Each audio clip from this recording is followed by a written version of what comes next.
就是回过头来，然后就是想要跟大家分享一下哈，就是为什么要办这分享会。其实这分享会也不是我第一次办哈，就是这个是我已经推好几年的一个活动。那我觉得分享会有个特质哈，它就是能够让你去听见作品背后的一些你没有看到或没有听到的一些想法或声音。好，那当你听到这些声音之后，你再回头来看这些作品的时候，你会发现，不太一样哦。就是其实我觉得，看作品当然每一个人有自己的观点、自己的方式，这都 OK。对，但是如果你进一步还可以再加入创作者他背后他在想的一些事情的时候，你对于这个东西的诠释的角度就更多，或者是说，你跟另外一个观众一起去看同一件作品，大家互相分享你看到的东西的时候，其实我觉得看作品的乐趣就不会变成说到底看的对不对，而是我们会发现我们的差异在哪里。所以其实我觉得听完昭荣的分享，我就有感觉，不只是对他再进一步的认识啦，更进一步是说对他的那些作品的一些趣味性啊，或者是那些背后的想法，你会觉得原来这个是一个好玩的点这样子。好，那其实我想要简单的总结一下，就是我对昭荣的创作的一个感想啦，就是说我觉得其实从他刚刚在讲啊，很多都是跟情绪啊，或者是感情啊，或者是那些很抽象不可见的东西有关的哈。对，尤其最后的结尾，对，最后的结尾在讲神经元啊，其实反过来说，其实我觉得创作者他要做的事情很单纯，就是想办法把自己挖得很深入。对，因为当你深入到一个地方的时候，你会发现那个东西其实很大众。就是每个人都会有的感情，可能会有爱啊，会有伤痛啊，会有喜悦啊，对啊，那个都是很本质的。但是当我们今天要跟他谈论说，我们的爱有什么不同的时候，其实没办法谈，因为太过抽象。但是我觉得昭荣他很厉害的地方就是他把这些东西给形象化了。那很多的创作者其实我觉得他在做的也是这件事情，把不可见的东西变得可见。那当他可见的时候，他就开始跟世界产生连结，对吧？我觉得世界就包含两个嘛，包含自己跟外在。对，但是你如何跟外在产生连结，势必要有一些方式。对啊，当然创作只是一种方法。对我来说，其实画画是一种创作，但是其实很多人认真的生活在他的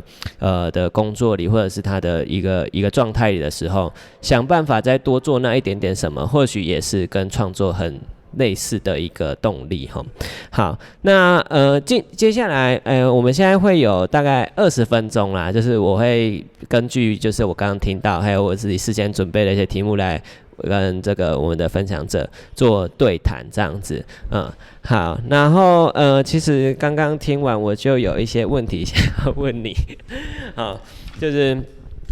算是补充啦。如果大家有什么问题，等一下我们也会让大家开放大家的提问哈。OK， 好，那就第一个问题啊，其实我会蛮好奇，就是说，你觉得就最前端有讲到，就是说，当你开始有一些情绪，就是人开始长大，开始也不是那么单纯，发现跟外在世界有冲突的时候，就有不好的情绪，没有办法疏解的情绪。那透过绘画这件事情，可以产生疏解或释放。那你觉得绘画的什么特质，让你有办法做到这件事情？就是你也可以去，比如说有些人会去运动啊，有些人会去煮菜啊。那为什么你不是去运动、去煮菜，你是画画？我觉得可能它就是一种我有这个技能，所以我运用它了。如果是很简单的去回答这个问题的话，是这样子，因为我喜欢用这个技能去抒发这些东西。当然也有其他的，都除了画画之外，因为我自己本身对音乐也有一些就是我有学过音乐，所以音乐也是一个抒发的方式，只是没有画画那么多，因为画画是最常接触的一个媒介嘛，所以可能也是基于那种想要创作出一个，想要看见一个什么样子的作品出来，就是如果说这些情绪情感的东西变成材料，那我可以把这些材料煮成什么东西，就像我可以把大白菜加上红萝卜，它可以煮成什么料理这样子。它是一个就是一个转化的过程，然后我选择用这个工具去做转化，这样。听起来啦，就是说，我觉得创作或者绘画，它有一个特质是，就是它可以把原本不存在同一个空间的事物重新组合，但这个重新组合的时候，它就会延伸出一个新的意义，那可能可以不要去回应说你那一种可能没有办法在现实中处理的事情，因为我觉得现实它就是一个比较确立的事情啦，就是到底是对谁不开心啊，哪一件事情让你感到有困扰啊，对，它可能是明确的。对，但是如果回到创作里头，好像你可以重新安排它。对，那在这重新安排里头，它好像产生了一个新的意义，而那个意义不一定是指向别人啊，就是指向你自己这样子。所以就对，我也认同绘画有这个特性啦，就是有时候啦，尤其是在现今啦，其实我们觉得绘画它可能会遭受到比较多的挑战，不知道大家有没有一些在关注创作经验哈？就是现今的，就是因为 AI 的时代嘛，所以大家就是对于只是产出图像这件事情已经不再那么的新奇，对。但是如果你去着重于这个历程的话，不管是什么时代，我都觉得它是有效的，而不单单只是一个好看的成果或者是厉害的技巧这样子而已哈。OK， 好，那第二个问题是，你开始提到说，动物是你这个创作起源中一个蛮重要的一个，我用符号来讲啦哈，符号就是说，你透过它来象征某些事物这样子，那动物作为一个活体，那你觉得人也是活体，他们本质上有什么差异？为什么画动物可以让你比较好像达到你要的目标？这些问题好难哦。为什么是动物？为什么不是人类？还是你就是要找那个不是对你是造成问题的人？就是让你的问题都是一堆。我觉得绘画动物这件事情，其实不是我。怎么讲？不是我去想说，我今天我想要画一只鸟，或是我今天想要画一只水牛，我今天想要画一条蛇，就是不是这样子的一个我要去画这个东西，所以我去画了，而是就是我刚刚有提到说他们是跑进来的，我就是看到那个画面，我就是看到一只猪站在我面前，我就是看到一条鱼游过来这样子，然后我也不知道为什么会看到，但是它就是有点像是心灵意象的一种东西这样子，然后我只是去把它画出来，然后画出来之后，我发现就是跟这些动物做连结是有一些疗愈效果的，可能是因为我说我喜欢动物嘛，这样子，所以动物的出现本身就有安抚我的情绪的作用，这样子。然后我去把它们画出来的这个过程中，就是那种支持的能量也会在这样子的过程中产生更多这样子，就是我把抽象就是只是存在于脑袋的一个画面，去把它实现出来这样子的一个过程，对，比较少是出现一个人类对，双生是人类形象没有错，对，其他的就比较少，然后像刚刚河流的那个系列的话，就比较是因为我想要去做这样子的创作，所以我去把它诠释出来，所以这个部分其实用头脑去想的还是比较多一点，这样子，对，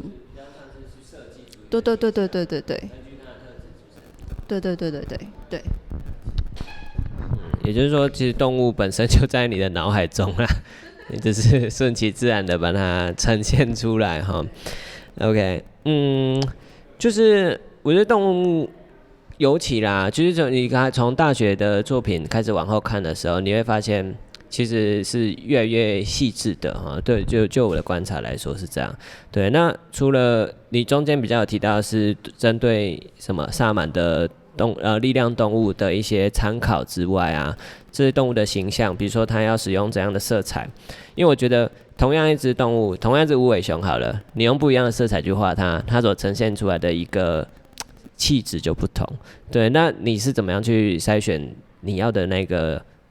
动物的颜色也好，或者是它的，或者是它，你会除了借用萨满的那一些文字指引之外，有没有其他的可能跟视觉比较有相关的？简单，换句话说啦，就是你在创作出那样子的一个形象的时候，它那个收集素材的历程，除了文字之外，还有什么其他的参考吗？像我说，主要是看到这只动物出来嘛，那看到它出现，它可能就是已经是有一个动作了，或是它已经是有一个颜色，或是它可能有一个氛围在，那我就是尝试把这个颜色或氛围表现出来，这是一种方式。然后还有另外一种方式是，就是除了可能它这种动物本身原本是什么颜色的，会去做参考之外，我觉得也是在于说我设定这张画想要表现的感觉是怎么样子，就是它是比较迷幻的吗？比较轻薄的吗？那这个样子的话，颜色的取用可能会是比如说灰色调啊，或是比如说它就不会那么的浓烈。但如果说我今天是想要让它色彩丰富一点的话，我觉得我比较都是当下觉得我要用什么颜色，然后我就去用那个颜色，这样子就是就这样子进行下去。另外一种是这样子的方式，比较不是说我先设定好，那它就是黑色这样，当然也是会有先设定好的，所以我觉得是看说，我感受到这只动物，第一个它是不是本身就已经告诉我它是什么颜色了，那如果不是这一种的话，我可能就是自己去设定出我这张画想要表现出怎么样的氛围，而去决定那样子的色彩。那第三种就是我完全不做任何设定，就是那个当下我觉得要用什么就用什么这样子。那如果第三种，其实我觉得它就很吃当下的一个状态。对。通常它会是在一个怎样的状态之下？通常哦，好，我应该来画一下。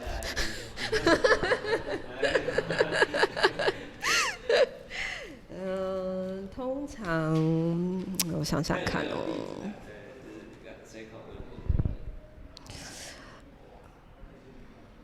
因为我觉得这种，怎么说，比较他出不去。即兴的，应该是这样。对。即兴的，根据马上身体的感觉反映出来。对，那他吃的可能就是你当下的状态，他可能那一瞬间过了就没了，就是，对不？就是可能你之后再说好，我昨天晚上很有感觉，那个就变成怎么讲？去模仿，对，模仿就会感觉有一段距离。没有那个网络。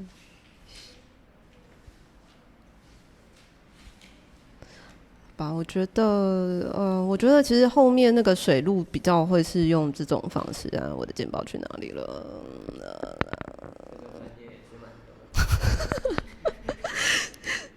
不见了。中上。哦，对。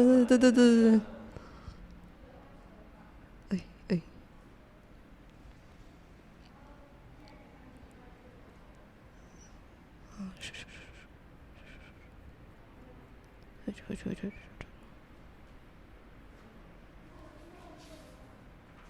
那大家可以想想看，如果有什么问题，大家可以写在那个小纸片上，因为是匿名的，所以就不用担心，任何尖锐的问题都可以问。所以等下尖锐的问题会抽出。对啊。抽出几个这样子。就看时间了。回不去。你是要找？那个路那里。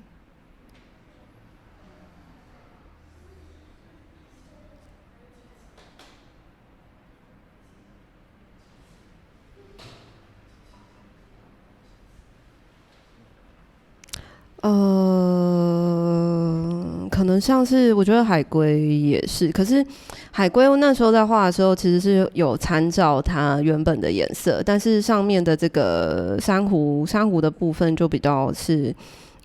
比如说我感觉这边应该是红色系，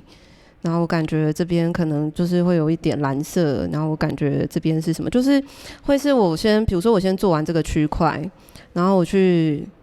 感觉那这个地方好像可以用什么颜色这样子。那这边弄完之后，我再去我觉得哪边我想要画个绿色这样子。对，大概是这种感觉。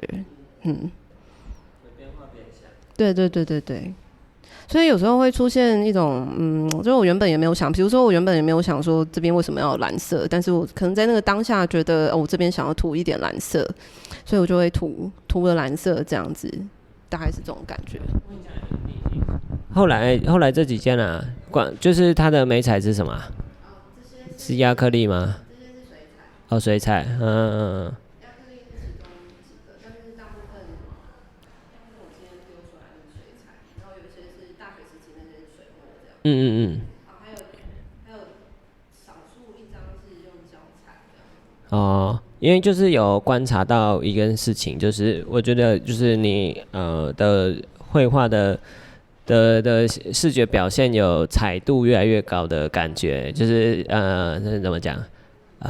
鲜艳度啦，对对，是因为材质的不同，还是说你有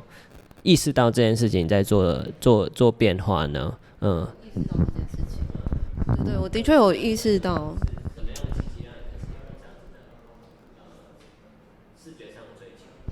我觉得就是一开始在刚出来就比较迷惘那个时期的时候，其实就是也会迷惘于就是那我自己的风格是什么？我跟别人不一样的东西是什么？这样子，就是我会担心自己是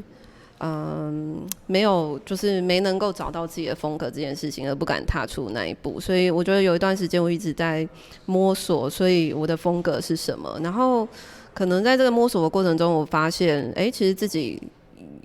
在上色的时候蛮喜欢用很多种的颜色下去铺展一张画这样子。所以我说我有意识到，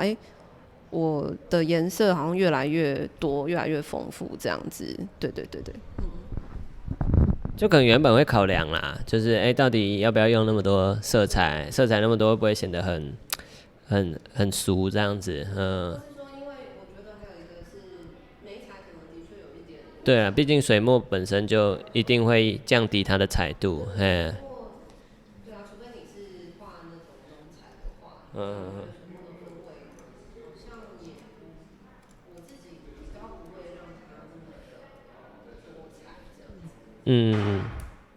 了解。OK，然后到了绘本那边呢，不知道就是听到绘本那边的时候，我突然意识到一件事情，就是文字开始成为你创作的一个蛮重要的主轴，或者是成为一个很重要的辅助。对，那是为什么有这样子的一个开始，或者是说，其实我发现你在书写文字也蛮用心的，就是文字好像也成为一种创作。那文字跟图它怎么样去形成一个呼应，或者是在你的整个创作历程中，它是怎么样成为一个有效的工具？对，是帮助你去生产圖像呢，还是说不一定是一个这么绝对的顺序？这样我觉得文字，因为其实我自己也蛮喜欢写一些东西，所以文字它算是也是画画以外，就像你说的，它是一个辅助的一个创作的方式这样子。然后我也蛮喜欢用文字去搭配我自己的画，去可能可以告诉大家更多说我想要表达什么东西，因为文字就是可能大家也可以透过文字去做理解这样子。那谁先谁后，其实我想一下，我觉得我应该还是图先，然后才有文字这样子，比较都是图先啦。但是像是绘本这个东西当初是先有文字才有图出来的这样子，就是文字我先想了，然后图材，就是以文字为基础去产生的灵感，所以我觉得这两者好像就是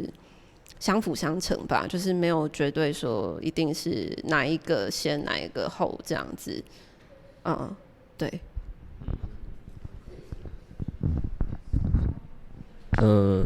然后就这边顺便想问一下啦，就是后来你做了蛮多跟就是地方创生啊，或者是包含你自己在出摊一定会有商品化的一个过程嘛？对啊，那我们刚刚稍微有谈到一点点，那个感觉比较是一个设计的脑袋。对，那你原本从一个创作的脑袋要转换成一个设计的脑袋，你觉得它是怎么样转变的？然后或者是说你有遇到怎样的困难，你怎么样去调整吗？我觉得像我觉得我今天分享的作品，其实很多都是比较是关乎于我自己个人的内在的东西嘛，所以这些这么个人的东西，到底要怎么去跟别人有交集？我觉得这就是我在做商品化的一个转化的时候，有去思考的一个部分。对，那我去做转化的方式，就是比如说，的确也是透过文字去做辅助。我觉得我去做商品的时候，其实文字是蛮重要的一个部分。就像我有创作一系列的祈福鸡系列，那就有7只鸡，然后每一只鸡都有一个祝福。就是每只鸡就代表一个祝福，那这些祝福其实也是从我自己去消化一些东西之后得出来的。就是这些祝福的产生是，我们大家可能都会许愿嘛，可是许愿的话，就是你可能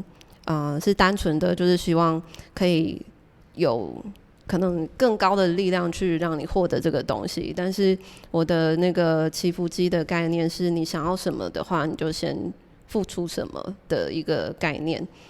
就是你想要健康，那你自己是不是要做出一些相对应的行动？那这个健康才会实现，而不是你只是单纯的去说我希望我的身体可以好啊，或者是什么的。这样就是可能有一些你自己可以去做的付出，是可以由自己先发生的这样子。那我把这些想法，就是把它转化成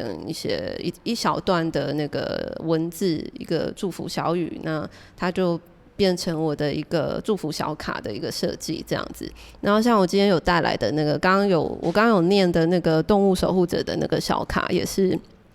就是我把我对动物给我的那种支持的能量，去把它转化成文字的讯息，然后透过这个商品去告诉大家说，我画这个是有这样子的概念在，这样子一个方式。然后妖怪那个系列也是这样子的概念，那我就写一个故事，然后结合变成一个卡片的产品这样子，然后去告诉大家说负面情绪对我来说它会呈现出妖怪的样貌，那这些东西也是大家每个人可能会有的情绪。比如说当初我就是让大家去抽扭蛋的时候，然后蛮多抽完的客人会说有准欸这样子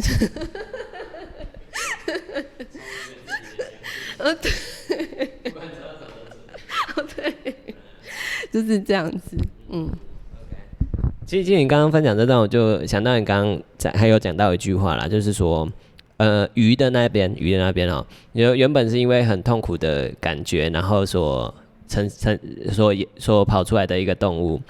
跑出来的一个形象，但是后来坏画，他就是感觉他重新透过画的方式，在跟自己建立连结之后，原本那个让你伤心的事物就不再那么伤心了。对，我记得你有讲过这句话，我就有被触动到，而且同时也连结到说，你后来有一些商品去连结，可以跟观众呈现互动这件事情，是否好像也带有这种连结的特性？对，就是说，我们最重要的不是说知道这个可能那个怪兽看它到底是什么怪兽，对，而是说，我们透过人跟人之间的互动，好像去处理了一个我们共同有的情绪，这样子，